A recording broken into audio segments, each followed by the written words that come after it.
Déco dans le présent pour mieux construire l'avenir. La chronique d'Interentreprise avec Francette Florimond. Bonjour, j'espère que vous allez bien. Il est des décisions qui redonnent foi dans certains grands corps, piliers de la société française. Celui dont je vous entretiens aujourd'hui est la justice, plus précisément de la Cour de cassation.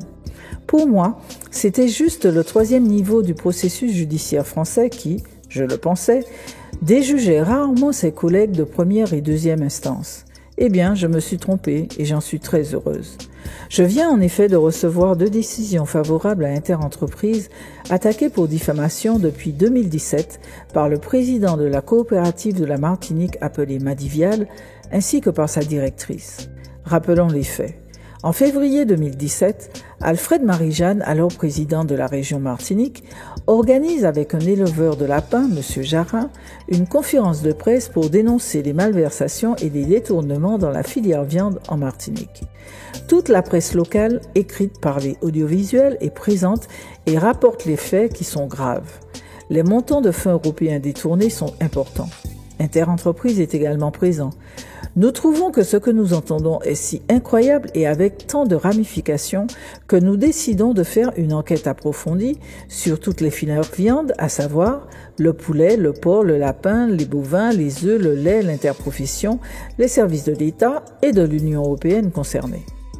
Et nous éditons en septembre 2017 un hors-série spécial viande que nous élargissons aux problématiques en Guadeloupe et en Guyane. Quelques semaines après la parution, moi-même en qualité de directrice des éditions Interentreprise, est attaquée en diffamation pour 2 citations de M. Jarin reprises entre guillemets dans ce 40 pages. La première tronquée concerne la société Caraïbes Agro.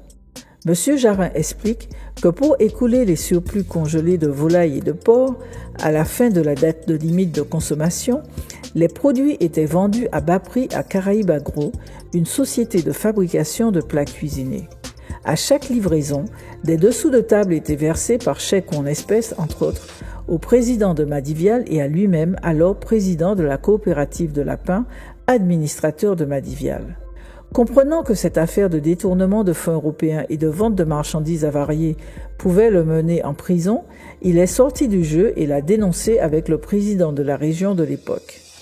Monsieur Milia, président de la coopérative de Madivial, a donc attaqué uniquement Interentreprise en diffamation.